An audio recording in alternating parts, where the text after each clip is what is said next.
Okay, so today I'm going to go through setting up Hubs Cloud.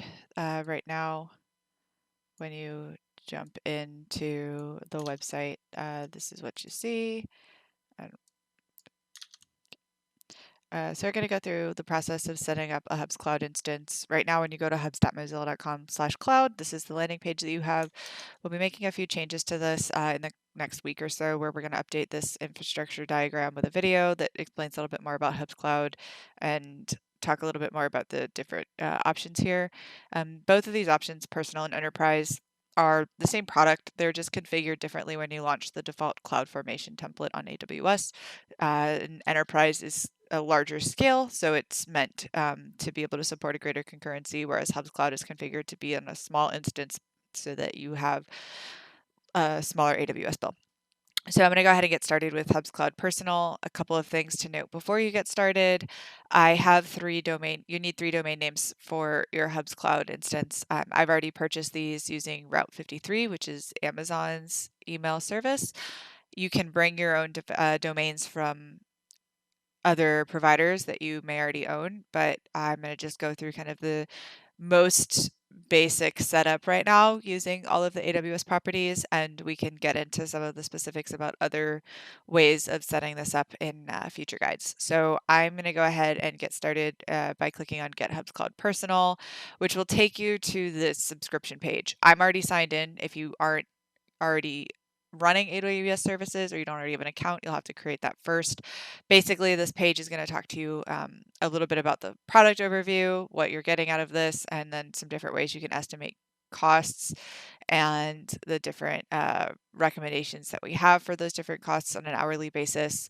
If you haven't run something on AWS before, AWS services, I'd recommend spending a little bit of time getting up to date with some of those and how it works.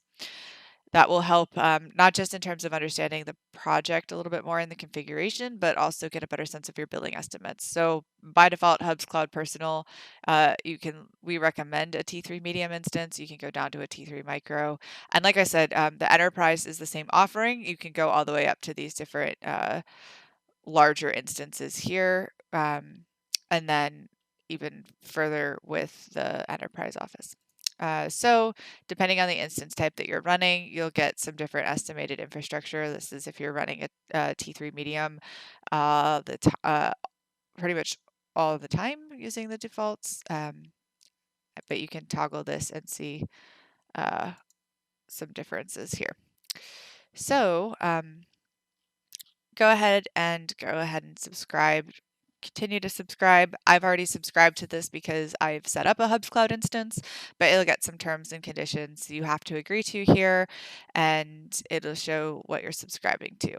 So once you've kind of read through all of this, you can continue to configuration, and this is going to be how you actually deploy a new Hubs Cloud instance. So I'm going to go ahead and continue to launch. It includes this version of the software. You can make changes to the instance size here, continue to launching this, and then when you choose an action on launch the software, you're going to launch CloudFormation, which is going to launch the CloudFormation console on AWS with all of the pre-configured templates for Hubs Cloud Personal. So when you go ahead and do this, it's going to ask you to create a stack. You can take note of a couple things. Take a note of your account, take a note of the region that you're in. You can swap this if you're particular about which region you need your AWS account in.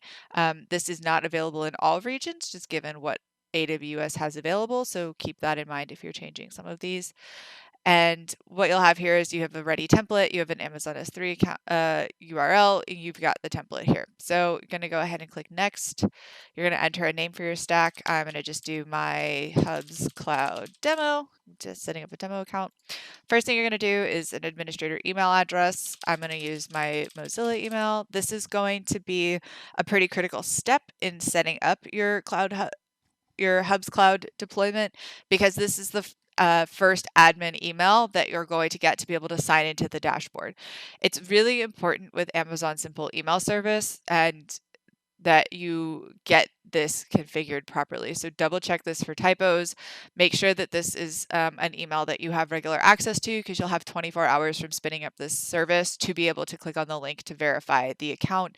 And you need to verify the email account in order to receive emails from your Hubs Cloud instance. So if you skip this step where you put in an admin email address but you don't verify the email, you are not going to be able to send emails to that address from your AWS account, which means you're never going to get emails to sign in to Hubs Cloud. We can go into a little bit more detail about how to configure emails in different options in a future video. For now, we're just going to go ahead and use this route. You can configure your own SMTP service to set that up, but we're just going to use the Amazon Simple Email service, and we'll talk through that in a minute. The next thing you're going to do is pick your domain name. Again, this is a domain that you already have. If it's on AWS Route 53, you're going to go through kind of the golden flow setup here. But if you have third-party provider email or domain accounts, you can set those up here. My domain is myhubscloud.com. I'm going to use that. It is set up on Route 53, so I'm going to say yes here. The internal domain name, these have to be different. So I'm going to use myhubs.info as my internal domain name. This is for server management purposes. It's generally not seen by users. You're going to jump into here and pick a short link domain. I'm going to do hubtime here as my short domain. So what I'd be able to do with this is that once this is all set up and running, if I create a room on myhubscloud.com, create a room, I can then send the short link to hubtime. So if you type in hubtime in your browser on like your VR headset and enter the code, this is where that short link will be. Outgoing email domain, I'm going to use the myhubscloud.com, so that when emails are sent from the domain, it's going to say you have an email from myhubscloud.com, and use the standard defaults here with allowing anybody to access my site. I've created an SSH key pair here. There's a link to instructions on how to do this if you need guidance on how to set that up on AWS. I already have one. It's my Hubs demo key. I am not going to restrict the IP addresses for the SSH and the IP address setup. I'm going to use the default T3 micro instance, so just go do a pretty small bursty usage. I'm going to set this cost management account monthly database budget. Because I have a second AWS demo account set up, I'm going to put this a little bit higher. I'm going to put it at 50, but you can basically specify the minimum budget for or the maximum budget that you want to spend on the database budget, and this will help you from getting like massive AWS bills if things kind of run a little more busy than you might expect. So I'm going to keep this in online mode, because if you turn it to offline, you won't be able to access anything. You can do some specific database configuration here. If you have already run a Hubs Cloud instance and you have a backup, you can restore it from here. And then you can do some specific SSL certificate configuration if that's something that you want to have set up, or if you want to bring this from another domain, bring your domain from another provider. So I'm going to keep all of this the same. If you mess with this, it might mess up your ability to get into your instance. So just keep that in mind and don't really do anything here unless you're familiar with what these changes are going to result in. So I'm going to hit next here. I'm going to keep this all as is. Just hit next and I'll get a review of the template so I can double check all of my settings, make sure that the email address is right, the domains are set up, and then I'm going to go ahead, acknowledge that AWS CloudFormation is going to create a bunch of new resources, and then I'm going to create the stack. And once I create the stack, it's going to start this create process. It's going to set that up and running. And this is going to update quite a bit as it goes through the process of spinning up all of the different AWS services that are required. So as these come in, this list is going to grow. We'll get some information about the status of those events and how all of the services are spinning up. So we'll come back to that in a bit. One thing that you'll want to note is as this is spinning up, you should get an email like this that will say Amazon Web Services email address verification request in region US East, Northern Virginia. This is the specific region that I selected to spin up my stack. So this should match where you're running your stack from or where your email address in yours is set up. And you're going to get this email that's going to say, we're requesting to authorize this email address for Amazon Simple Email Service, SES, and Amazon Pinpoint in region Northern Virginia. If you requested this verification, go to the following URL. You need to click on this in the first 24 hours that you've gotten this email in order to be able to sign in to your Hubs Cloud instance. And so we have had some reports, because this link expires after 24 hours, that folks will request this and maybe don't catch it, and they'll go back and try to verify it down the road, or they don't ever verify it and they're not able to access their Hubs Cloud admin. And we can cover troubleshooting for that in a different video. But for now, we want to make sure that we click and verify that email address. You should get a sign that will say, hey, if you're a new user, then here's some important information to know. You can start sending email from this address. This is really important because this is how the login emails are going to be sent from your Hubs Cloud. So something that's important to consider for the email address here is that if you are a new simple email service user, you're in a sandbox, and that means you can only send email to addresses that have been verified. And this is really important because it's how Amazon does spam protection and make sure that you're not coming in here with your AWS account to send a ton of emails to a bunch of unverified email addresses. So you have two options here. One is you can try to exit the sandbox, which you would do by talking to AWS, and we have some resources for how people might try to get out of the sandbox for their account and explain what they're working on. The other thing that you can do is in the SES console, you can add the people that you want to be able to sign into your service. And again, this is if you are using SES. If you're setting up your own SMTP service to do your email, that process will be a little bit different. But when pinpointing email problems, it's important to note like what stage you are at with the SES sandbox and understand if your account is able to send emails to other domains. So once you have gone through the stack formation, when you go to your URL, you'll be able to go to the admin console by adding /admin to the end of the URL. You can see here I ended up just swapping back to a stack that I already had up and running, but this domain name will be whatever you specified in your formation template, and you'll land here. So you can see again, we mentioned the simple email service sandbox. You can follow the instruction to request an increase or set up the custom email services, and you can also configure some CDN specifics. So there's a couple of things you'll want to do here right off the bat. We're not going to go into all of the different ways you can configure the admin console, but just to do some of the basic stuff that you'll want to take care of. We mentioned the emails, you'll want to add people who you want to allow to create accounts and sign in and get those sign in links to your email dashboard in AWS. And you'll also want to configure the branding for your application. You'll want to configure the default avatars and scenes and toggle the different settings that you want to have on for your instance. So this is my example try buildable. It's set up as if it's a sample of what you might expect for like a demo client to look for like an architecture project. So I'm going to just walk you through some of the different places you can set up different features. So under setup, right off the bat, app settings is where you're going to change the stuff that shows up for your application itself. So if I go to try buildable, just to show you what you'll see here, you can see that it looks a lot like Hubs, but it is not Hubs. I actually don't have a background default image set here, but you can see I have a custom logo here. I have a different string here. The color scheme is different. It's powered by Hubs Cloud. I can do the room code and it will change the short links. You can see here the colors are applying across all of that. If I create a new room, instead of doing the default that you would see on hubs.mozilla.com, you'll see that again, the logo is here.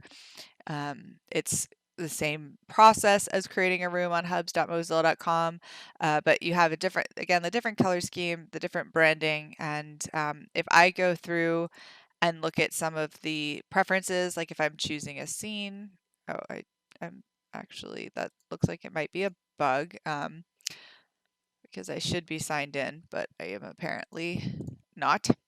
If you choose scenes, they're not going to be all of the same scenes that are on hubs.mozilla.com. I've imported a different content set here. So again, that's some of the stuff we'll go through in the app console.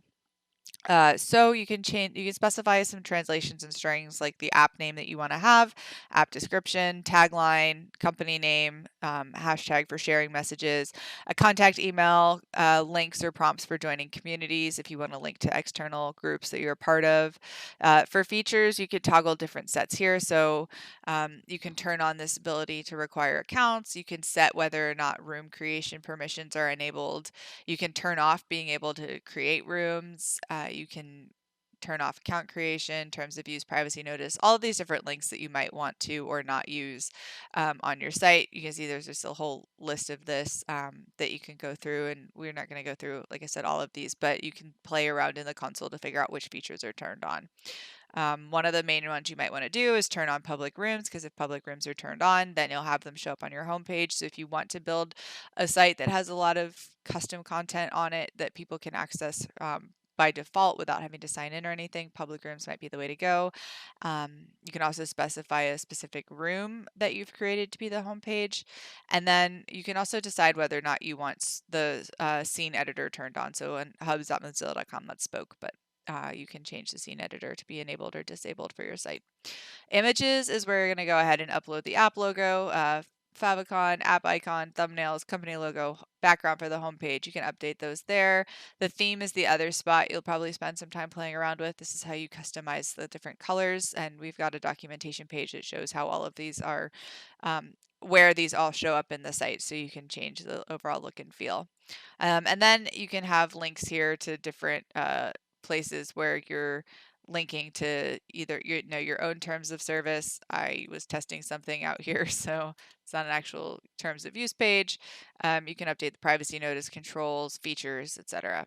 So go ahead and save that. So that's basically what you would do to get the look and feel of your app set up and the different permissions. The next thing you want to do is import content.